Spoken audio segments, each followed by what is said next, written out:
Hello guys, welcome to my YouTube channel Ayurveda basking.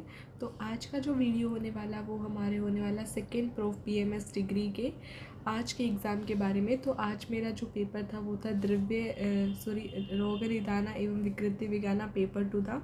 तो आज के पेपर में हम देखेंगे कि KUH यूनिवर्सिटी में जो पेपर हो रही है सेकेंड ईयर के, तो उसमें सेकेंड ईयर में RN का कैसा पेपर आया है। जनरली इस पेपर में सब थोड़ा सा डिफ़िकल्ट होता है क्योंकि बहुत सारा हमने डिसीज़ पढ़ना होता है, मॉडर्न भी और आयुर्वेदिक भी।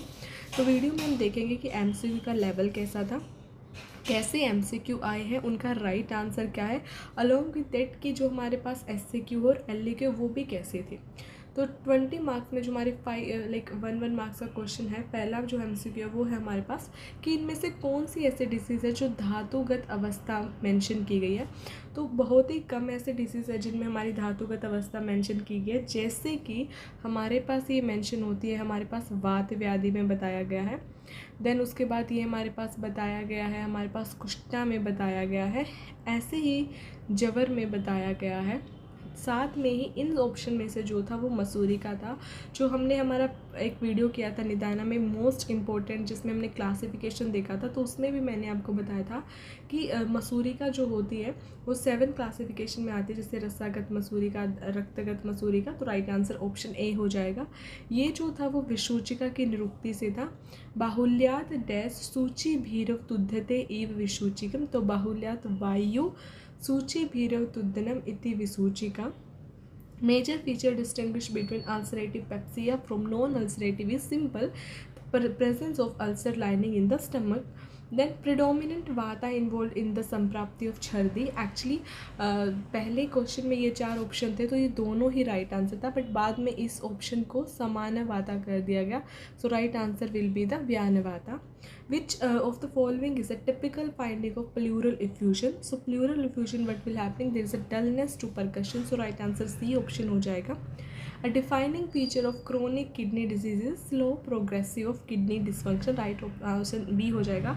अगर यहाँ पे ये absence of proteinomia है, इसमें proteinomia present होता है, और यही ऐसा सेम क्वेश्चन हमने अपने PYQ सेशन में किया था। Then दोष प्रधान of romantica is cough पित्ता। Which clinical feature is commonly associated with leukemia? Actually, it is not associated with leukemia. So it is also splenomegaly, petechial bruising, and polyarthritis. But joint deformity is not commonly seen. So right answer will be B option. And which pigment accumulation is responsible for jaundice? Simple, bilirubin. Which clinical feature is a characteristic of vitiligo? So vitiligo have a well-defined border. You have to remember this point, and it's having a depigmented patches. So right answer B option. Which type of this Galganda is not mentioned in our classification video? I have mentioned there is Vataja, Kafaja and Medasa, and Pittaja is not mentioned, so right answer will be the B. So ये भी question हमने किया था। Which investigation is most useful to assess fat distribution in obesity? And this option is replaced with the diabetic profile, and the right answer will be the CT scan. Then syphilis is caused by the infection of Trypanosoma pallidum. Which of the following is the most typical symptom of Bell's palsy? There is a facial drooling on the side of the face, in which side Bell's palsy happen. Which clinical feature is typically observed in a patient with a tennis elbow? So pain and tenderness होता है lateral side में।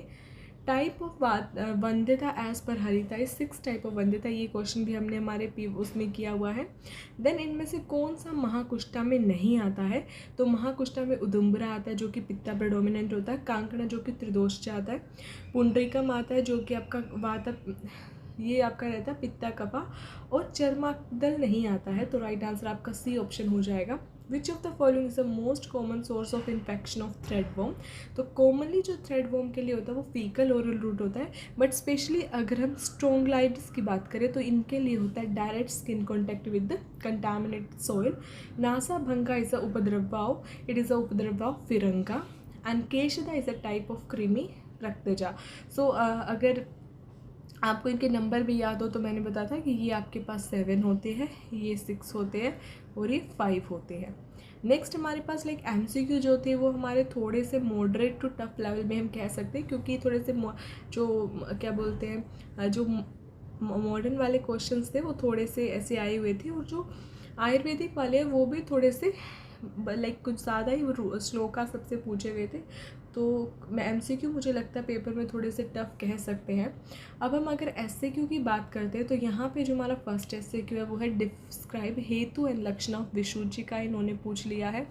Then अश्मरी पूछा है मूत्रघाता मूत्रकृचा से, और जवरा से इन्होंने basically 2 question पूछा था। एक ये पूछा है जिसमें हमने बताना था पच्यमान और निरामय जवरा लक्षण, और साथ में ही पूछा था विसर्प विषम जवरा अलॉन्ग विद दैट इस टाइप।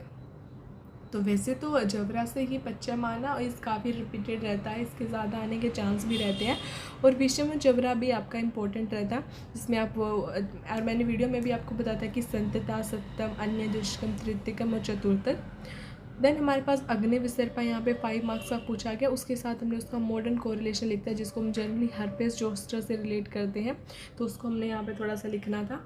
नेक्स्ट हमारे पास क्वेश्चन था कि ये हमने लीवर सिरोसिस को एक्सप्लेन करना था, बट सिंस हमारे सिलेबस में क्या होता है कि जो हमारा 8th SAQ होता है वो DK पोर्शन से आता है, और उस DK से राजक्षमा भी पूछ लिया गया, सिरोसिस भी, तो बाद में क्या किया गया लीवर सिरोसिस को चेंज कर दिया था गृहिणी के क्वेश्चन से, और बाकी इसमें हमसे पूछा गया था लीवर सिरोसिस के clinical feature along with that investigation.